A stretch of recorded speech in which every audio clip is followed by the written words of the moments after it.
Hello and welcome to another Solo Leveling Arise video. In this video I'll be covering the new Hunter Yoo Soohyun. You can see the new hunter here, as you are now able to change which hunters or which character you control when you're in the lobby.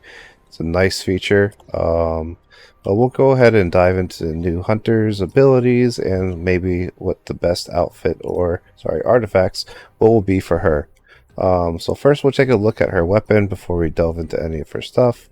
So she is attack based. You'll see the attack based increase here for the weapon, and you'll see that this increases the user's defense penetration and increases the damage of core attack, kill shot, and hellfire by 8%. It's kind of weird that they would do core attack specifically, like right here, instead of the actual name of the core attack, but that's what they decided to do, so I'll just go with that. So going back to her, we're going to take a look at her skills. Just remember that it did increase Hellfire. Hellfire we'll get into, and Killshot we'll get into as also later. So looking at her skills, we have her basic attack, which is called Modeled Markswoman, which just does some basic damage and is a long range. We'll see here in the preview that this does just some ranged attacks.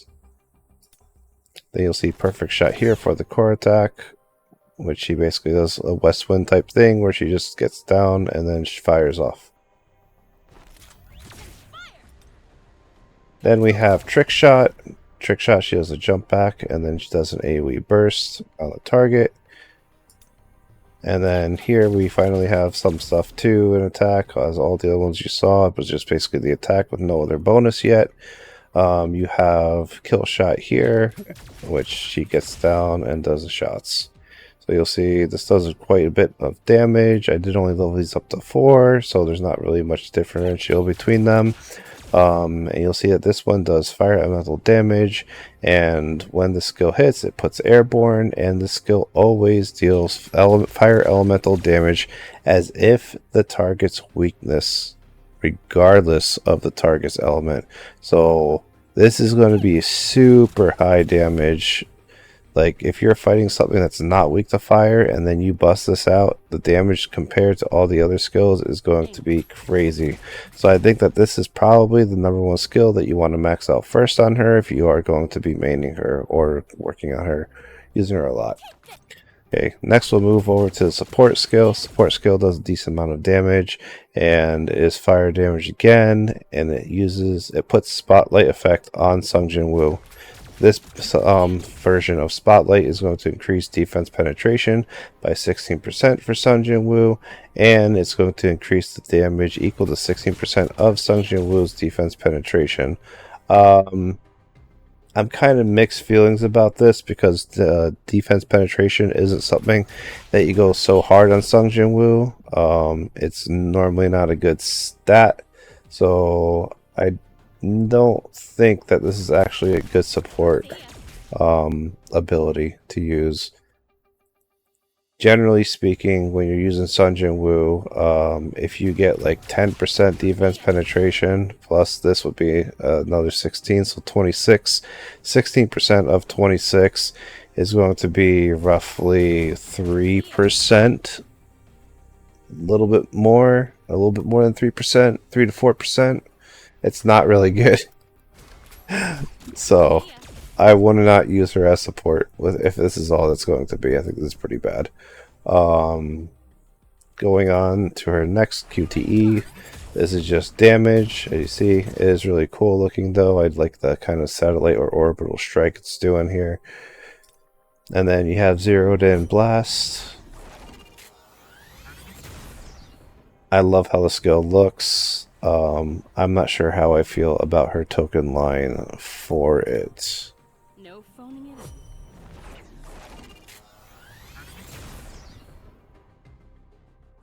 in. I mean, all I can think about for not phoning it in is like, there's an emergency, just don't tell them the emergency happened. I don't know.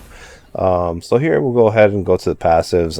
Like there's not much on the skills, but everything is here for them. For what makes them special or how they work together. You'll see that when the hunter uses Trick Shot or Firing Swarm, so that's going to be the Q ability or the QTE ability, you're going to be getting the effect of Spotlight, which increases your defense penetration by 24% and increases the user's damage. Increase that by 24% of the user's defense penetration. This is much better on hunters, as you don't have shadow step or defense reduction stuff as much, so it's really good to have this.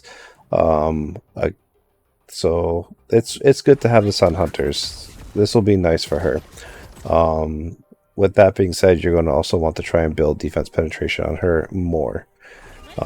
So again, this activates with Q and QTE, so when you switch her in, you'll have it, and this lasts for 24 seconds. The next part of this is this when using the firing swarm or the zeroed in blast. So again, this is going to be your QTE skill or your ultimate.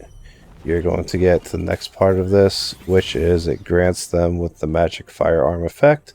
Magic firearm effect has the magic firearms appear around the Soohyun, which deal damage equal to 40% of her attack.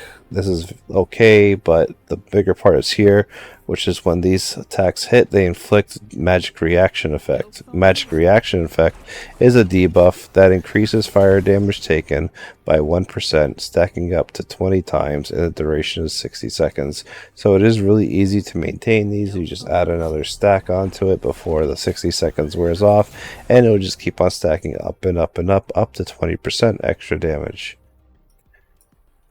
Okay, next we'll move on to the 1-star. So just so you know, for keeping these up, basically when you QTE in, you get both of these, and that's the important thing. So always make sure you want to QTE in on her. It's going to be basically the opposite of Maylin. Maylin's QTE really doesn't do anything. Her QTE is very important to make sure that you do it. So moving on, 1-star kill shot, which is her E ability. When it hits, it activates the user's core attack. So your core attack's active, and it increases the core attack damage by 30% for 6 seconds. Okay. The cooldown is 16 seconds, so you'll basically get this one for every 3-person full rotation. And when the user's core attack hits, it grants the Madness effect. And this is also a cooldown of 16 seconds. Madness has the effect of resetting the cooldown of Kill Shot, so you'll get Kill Shot again. Kill Shot, however, also changes to Hellfire, so it's a different skill, and increases the user's damage by 30%. This is a separate buff. When the user uses Hellfire, it applies the magic firearm effect. So again, you'll get another one of those firearm bits that will attack the enemy and give them a debuff in which they can take more fire damage. And when the user uses Hellfire, it removes the Madness effect, and the duration of Madness is 6 seconds. So basically, when you activate the Madness effect, you have 6 seconds of increased 30% damage.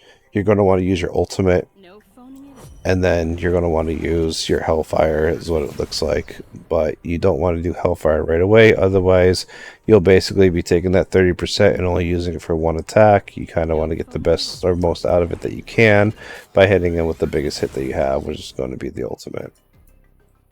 Moving on to 2-star, increases the user's defense penetration by 10%. Once again, this is going to be doubled up because you will be getting the buff here from Spotlight, and that will be increasing your damage increase based off that. A4, you're looking at increasing the user's attack by 12%. It's pretty straightforward there.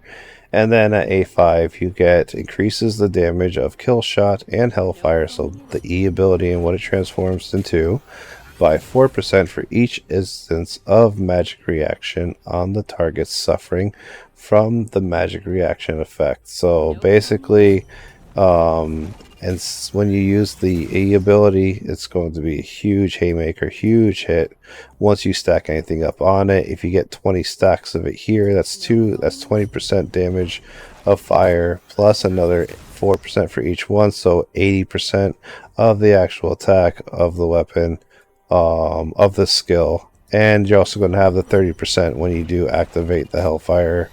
So it's huge. This stacks up to a crazy high number. I'm sure we're going to see plenty of videos on this in the future of people just hitting like a truck. This is basically made to rival Alicia's core attacks. I'm sure it will. I'm sure it will. So looking at team building for her, I would definitely run her with Emma.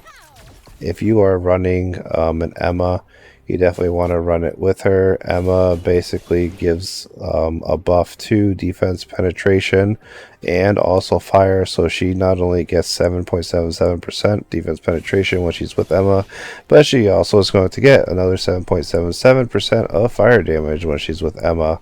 And so this is basically just going to increase her defense penetration more. It's going to make her pierce more.